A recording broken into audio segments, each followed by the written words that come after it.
One more segment about my time in the spin room at the CNN presidential debate between Trump and Biden.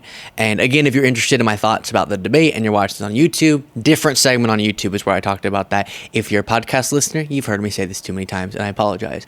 But I talked to Jasmine Crockett. Now, she's been doing fantastic work for some time now, and she's one of these star freshman Congress people, this new class of Democratic leaders that bring in the heat to the hearings especially, and that's where we've gotten to know many of them. But then Jasmine Crockett was escalated to a new status of fame whenever she made a comment about Marjorie Taylor Greene in that hearing, and it's an alliteration using 6 B's. We won't get into that whole thing again. But because of that, I did have to ask Jasmine Crockett about Marjorie Taylor Greene, and she nicely summed up why MTG is awful, but also stands for something awful and represents something awful. And so, interesting conversation, really great vibe, and it was fun having it. Here is this. I'll get screamed at by my audience if I don't ask about Marjorie Taylor Greene, but I won't give you a general, basic question. Instead, I want you to explain to my viewers, what do you think, because I think it's a lot, Marjorie Taylor Greene represents about the current state of the Republican Party, about this MAGA contingent? Yeah. So here's the deal. We only have one her because, it's just hard to be that bad, to be perfectly honest. But we do know that she emulates Trump. She's like a baby Trump, right? She doesn't have policy ideas. She doesn't do anything but cause distractions. She doesn't do anything but name call and pick. And that's not what it is to be an elected official. That's what it is to be an ugly bully. And that's exactly what she is. And so if we don't think that it's okay for her, and her ratings around this country, her favorability, she's the lowest of all the Republicans, according to our numbers. So if you don't like it when Marjorie does it, you shouldn't like it when Donald does it either, because that's where she's getting her cues from a little bit more frequently. And then we get into the next part. I'll show you more of this in a second. But yeah, I think one of the things that Marjorie Taylor Greene, one of the reasons we talk about her so much is because she isn't just her often, right? It's not just her that we're talking about. It's her as an emblem of a moment and of MAGA, which is to say that when Trump came onto the scene, there are a lot of people who would say, yeah, he's crazy and he's unserious about serious policy conversations. Can you imagine Trump having a serious policy conversation? And he's dangerous and he's rhetorically divisive and all that. But, okay, is it really that much of a crisis? And obviously we saw where it led. The way that his character and his lack of a dedication toward democracy led to him trying to destroy that democracy. And so that played out in a really devastating way. But also another less talked about phenomenon that comes from Trump's presence on the scene is, as such a prominent leader now of the Republican Party, he's taught people this is how you can behave politically. He's taught people this is how you can acquire enough attention to get into a position of power and then wield that power in a way that isn't about helping people's lives, but only about yourself and owning the other side and getting these different attention-oriented moments. And that's what Jasmine Crockett is pointing out in what Marjorie Taylor Greene is. She's a little mini-me of, not a mini-me, of Trump in how she acts and her lack of a dedication to serious governance. And that, I think, is so hard to then sort of put the, what is it? Is it put the genie back in the bottle? Put the toothpaste back in the tube? You know the point. It's hard to undo that because you now have all these people who are getting into politics who are using the Trump playbook. And it's going to take a while for us, even long past Trump being politically irrelevant, hopefully, to get past that characteristic of political individuals. Here's more. And this is now discussing the debate. This was before the debate and policy stuff. The everyday citizen, they get to see the strong, competent, compassionate person that he is. And I think that that's what made everyone fall in love with him before. And so this is an opportunity for them to all fall in love with him again, because we know that there's only one person that can talk policy. There's only one person that has solutions.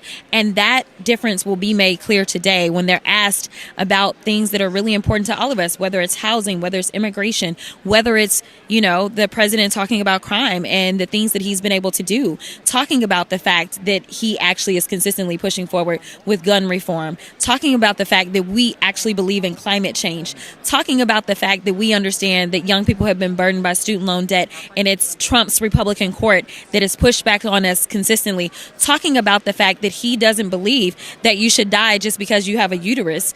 You should be able to make decisions about your body and you should be able to live. So I think that it will be a great opportunity for people to really understand that these two people cannot be more different. On the debate, one of the things I'm excited about is people being able to hear what, as you were saying, you're talking with Biden about, that he's advocating on behalf of. One of the big things, especially with younger people that I talk to about politics, is once I fill them in on here's the policy record that you nicely walked through, here's the state. And I do have to say, just in case you stumbled across this video and haven't heard my debate analysis, while I'm enraged that people aren't focusing enough on the dishonesty and the absence of at least an honest or accurate policy discussion from Trump and the derangement from Trump and all of that, he didn't deliver. Now switching to Biden, didn't deliver the message like I was hoping. I was really pumped that the record we talk about could be articulated to people in a situation where now tens of millions of Americans would finally be watching and could hear it. And obviously that didn't quite come through. Here's what Trump stands for. Here's the rights he wants to roll back. Then, boom, motivation. But that's not getting to people. Yeah. How do you think the Democratic Party, where are they going wrong? And how do you think they need to bridge that gap? I think some of it is actually the messenger. I love the president, but we've got this issue right now where everybody's like, well, the president's old.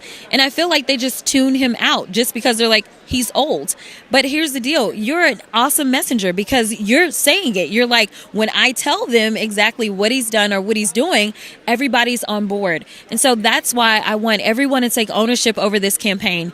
Honestly, we're not really living in a time where anybody wants to listen to politicians. They're more apt to listen to their friends, to listen to their coworkers, to listen to their family members. Think about how you communicate right now. Most of us are communicating in a group chat or we're online in some way. And so I want people to start telling other people what they know. And part of that is also talking about the dangers of another Trump administration, educating people about Project 2025, making sure that they understand that this Supreme Court that has a record low favorability numbers, that listen, he wants to make this court even worse. Who thought that this terrible court could get worse? But it can if Trump gets power. I'll stop it there for the sake of time. But, I'll say it again. Our job in advocating for the defeat of Trump and the prevailing of democracy, it did just have a little obstacle added to it, okay? That's true. But in watching back this conversation with Jasmine Crockett, and I did talk to Democratic Congressman Robert Garcia, maybe we'll review that on the bonus show, but I am hopeful about the time we have between now and the election and just going through the policies that matter in people's lives and seeing where they fall, where they would prefer in terms of who the president is, because the records are just undeniable. But the debate, as I'll say again, was about perception, and that part, that's going to have to be worked on. Perception is going to have to be worked on. People care about that. That matters. It does. But on the policy, there's a strong message there, as long as it can be articulated. And hopefully, as Jasmine Crockett is saying, we can take ownership of these messages and deliver it to people in the ways that actually is impactful. As she was going through, most people aren't tuning in to a Biden speech or a Democratic event to see how they feel about the policy. The way you can reach people is meeting them where they are.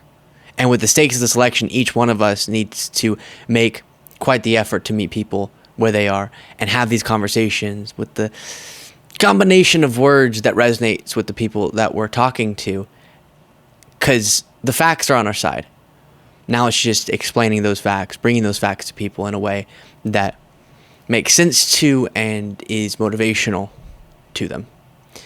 Let me know. I haven't used this side camera too much, but let me know what you thought of all that in the comments, and you can get the extra bonus show daily by clicking that join button below.